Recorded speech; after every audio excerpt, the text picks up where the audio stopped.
Do you see that? There's something on the screen. Okay, hang on. I got it. Ah! There we go, all nice and fixed. For day 17 of MIAMAFV 2! Big Dick is back in town. Bring me the back. Oh my God! Because I'm an idiot.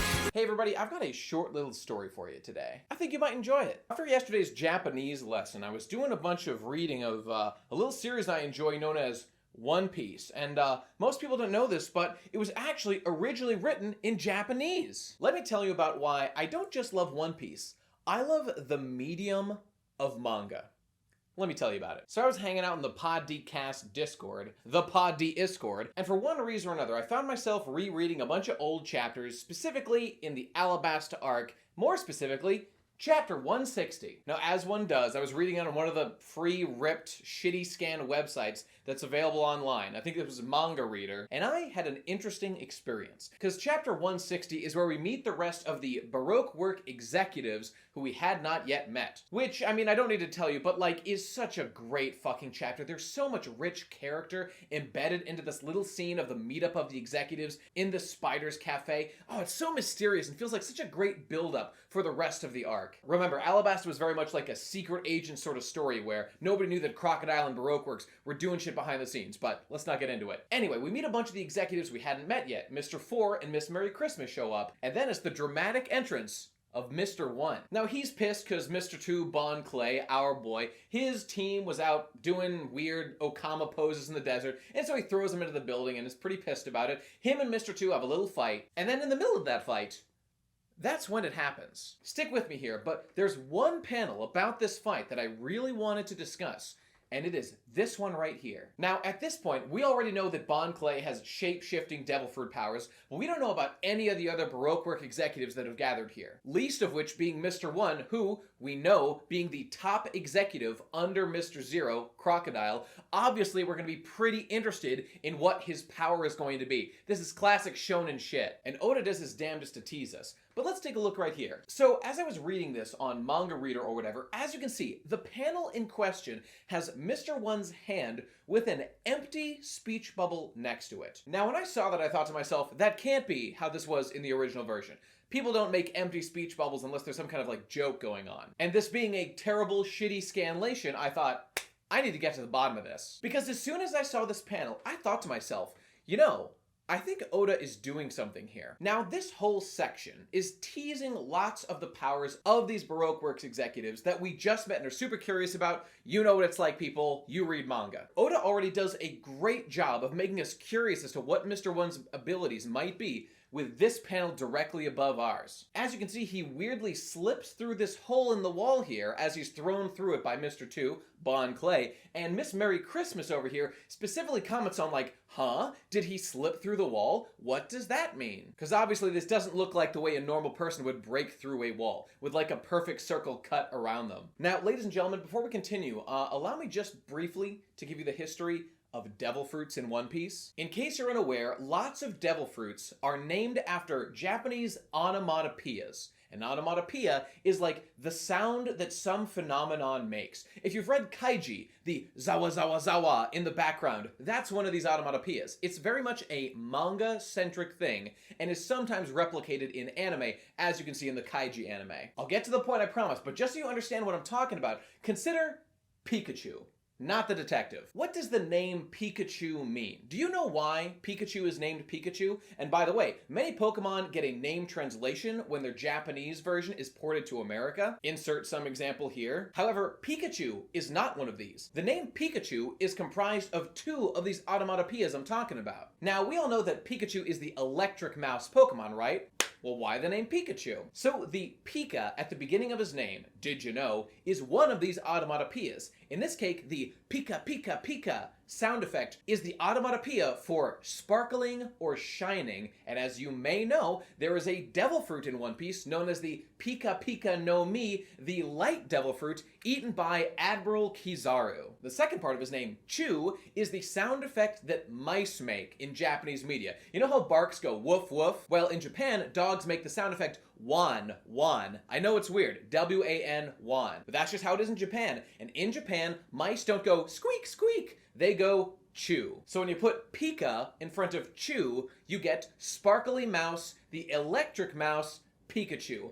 That is where Pikachu's name comes from. Now that that lesson's over, back to our boy Mr. One. So after seeing this panel where clearly something weird is being implied by Mr. One slipping through this wall, that's directly followed just below on the page, we see Mr. One doing this hand pose with the empty bubble. Now, you and I, having read many chapters beyond where this happened in the manga, know that Mr. One's power was eventually revealed to be the Supa no Mi. In English, it's called the Dice no Mi, and this is because his devil fruit is the Slice and Dice Blade Devil Fruit that turns him into a man made of steel blades. So the same way that Pika Pika is the onomatopoeia for to sparkle and shine, Supa, Mr. One's fruit, is the onomatopoeia for to cut things. Yeah, if you read a manga where there's a character going cut, cut, cut, cut, you'll see above it the katakana for Supa, which is almost like the sound you'd get if you're slicing like a cucumber or something.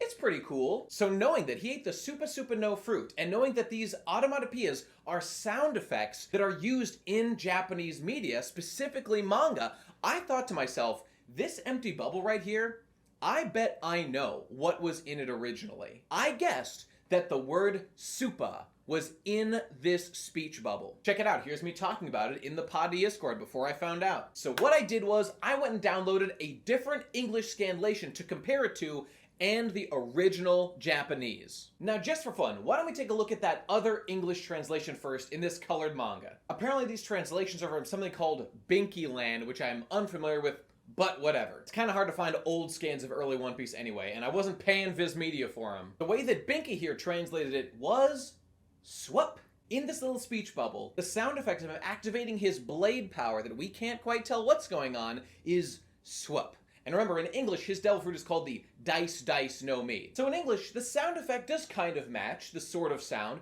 that a blade slicing would make, but it's a little imprecise. And now, ladies and gentlemen, let's get the answer to our riddle. In the original Japanese version of the manga, what sound effect is Mr. One Das Bones making in this panel? Drum roll, please. Sue. It is making a Sue sound effect. Now, ladies and gentlemen, perhaps you're thinking to yourselves, well, that's not Supa. That's not proving anything at all, Mr. Bestie Boy. Looks like you have been debunked. However, in my humble opinion, I think this is an even more interesting result than what I had predicted. Because obviously the Supa sound effect, Su and Pa, is not entirely here, but the first character of it is Su. My theory right now is that Oda put the Su character here as a subtle implication in conjunction with the panel directly above it where he weirdly goes through the wall. I think it is very certain that Oda already had planned out exactly what Mr. One's power was going to be by this point. Hardly surprising. But the Sue sound effect, I feel, was deliberately cut in half to not overly reveal to the Japanese native-speaking audience what was going to be the power of this character. If Oda had put the full Supa there, every native Japanese speaker would know that's the sound effect for dicing something. We know the devil fruits are named after onomatopoeias. I think this man has the Supa no Mi, the cutting devil fruit, and now I know everything I need to know about this character. Just putting Su is a far more ambiguous sound effect that you can find in all kinds of places, but still has the connection to the Supa no Mi devil fruit. And I think this is absolutely brilliant. Because we all know that the Mr. One versus Zoro battle that happens later on in Alabasta is one of, if not the greatest fight in all of One Piece. I would make a case it is the most traditionally shonen growth battle in the series, in which Zoro begins the fight up against this giant metal man, knowing that the only way that he will be able to defeat this man and not get cut the fuck down is if during this fight he learns how to cut steel. And he develops this power thinking back to his training as a young man and fully understands it by being able to read the breath of all things and cut what he wishes and not cut what he doesn't wish to, the way a truly high-level swordsman can. But all that wonderful goodness about who is gonna fight who, which agent will fight which Straw Hat, what powers do they have, it's all kept beautifully secret from us until the moment when it finally matters. And when Zoro first confronts Mr. 1, he had no idea what his power was,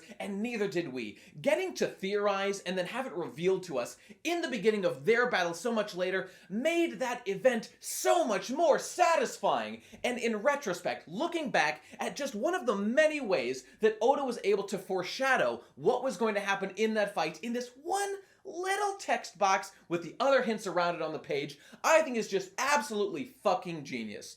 And beyond that is a feature unique to manga. Because as I said, sure, the onomatopoeias are much more well-known in Japanese, but I'm no kind of fluent speaker. I didn't grow up in Japan. I don't fucking know shit. But I'd imagine that it's far easier to convey some of the weirder sound effects like supa in a text-based format rather than in an animated format. I believe the exact implication of this sound effect would be almost impossible to convey in an anime format because you just don't have the same kind of precise character-based control you do in a text medium in a spoken word audio-based format like in anime. And what, you want proof? I got your fucking proof right here. How about we listen to the anime and see what sound effect they actually used? That doesn't sound like Sue to me. It sounds like a bunch of gobbledygook bullshit. Manga confirmed superior. So I'm not here to say that anime is objectively worse in every way or anything like that, but what I am here to do, absolutely, is to celebrate the unique artistic merits of the manga medium. One Piece is full of moments like this, and I don't know, crowded backgrounds where tons of characters that only get fleshed out in SBS behind-the-scenes director commentary type stuff get shown to us at all, and only the most critical readers pick up on them. Watching Toei fumble around and try to cram in as much shitty detail as possible into their streamlined fucking anime is all well and good, but it lacks the artistic heart. It's literally soul versus soulless. Anyway, that is all I wanted to say, ladies and gentlemen. I want to tell you all to go pick up some fucking manga because it is a unique art form that stands on its own merit. Shit like this is why I've been reading One Piece for 15 fucking years now, and I am so thankful that I get to continue. One day, One Piece will end, but I only picked up on this shit today, decades after I first read this fucking panel. So I think if I reread it, there might be one or two more things for me to find in this 20-year-long series. And of course, this extends to other manga as well. Oda doesn't have a monopoly on the art form. I'm just so full of joy. Anyway, ladies and gentlemen, that's going to do it for this episode of MIAMAFV 2. I hope you found this interesting, and I hope it encourages you to go explore and have some fun. And with that, I'll see you tomorrow. Looks good. Bye.